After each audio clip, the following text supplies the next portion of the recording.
ব্যাপার, গণতন্ত্রের এই মহা উৎসবে তুমি হাতে খেলনা পিস্তল নিয়ে বসেছো? হ্যাঁ, এটা হচ্ছে গণতন্ত্রের সেই মহান ম্যাজিসিয়ান, যেটা ছাড়া গণতন্ত্রের ইতিহাস অসম্পূর্ণ। আমি সেই অসম্পূর্ণতার এক ঐতিহাসিক চরিত্র, যে আজও নিজের কপালে দেখে নিতে পারিনি গণতন্ত্রের মিলনাত্মক ক্যাটাস্ট্রফি। তাই আজ এই খেলনা পিস্তলটা নিয়ে জাস্ট প্র্যাকটিস করার চেষ্টা করছি মাত্র। সারা দেশ জুড়ে মহাযজ্ঞ, কোটি কোটি টাকা, সুপার ইন্টেলিজেন্স, শিল্পী, সাহিত্যিক, সাধারণ মানুষের ডেমোক্রেটিক ম্যাসাকার বা গণতান্ত্রিক জেনোসাইড। এভাবে গণতন্ত্রের বিরোধিতা তুমি করতে পারো? গণতন্ত্রের বিরোধিতা করাও কি গণতন্ত্র নয়? সক্রেটিস তো তাই মনে করতেন অন্তত। পরিণতিটাও তো তোমার জানা, হেমলক জাস্টিস আজও বেঁচে আছে স্টুপিড গণতন্ত্রের ইহার্সে।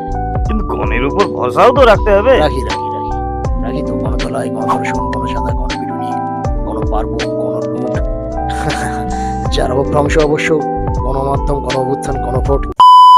বন্দুকের নন ক্ষমতার উৎস, এই কথাটা যেন আজকে নতুন করে আবার জ্যান্ত হয়ে গেছে আমাদের চারপাশে তাকালেই দেখতে পাই। যে কথাটা একটা সুস্থ মানুষ, সুস্থ সমাজে, গণতান্ত্রিক ব্যবস্থায় যেটাকে ফেলে দেবে, নিতে চাইবে না, আমাদের চারপাশে সেইটাকে তুমি তাকালেই দেখতে পাবে যে বিপজ্জনক কথাটা মাও সেতুং চীনে বিপ্লবের জন্য মানুষের, শ্রমজীবী শোষিত মানুষের হাতে ক্ষমতা দেওয়ার জন্য উচ্চারণ করেছিল।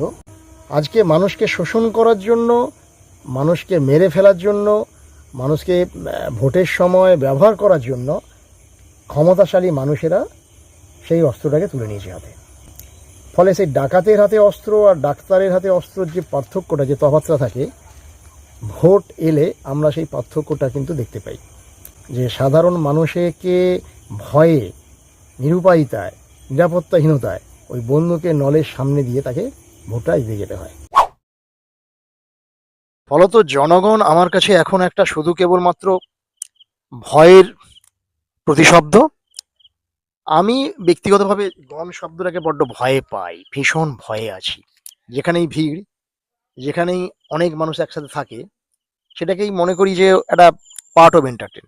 মানে ওদের কাছে এন্টারটেন ছাড়া কিচ্ছু নেই। সেটা যত স্থূল হতে পারে, ওরা কোনো একটা ইস্যু পেলেই এন্টারটেন করে নেবে।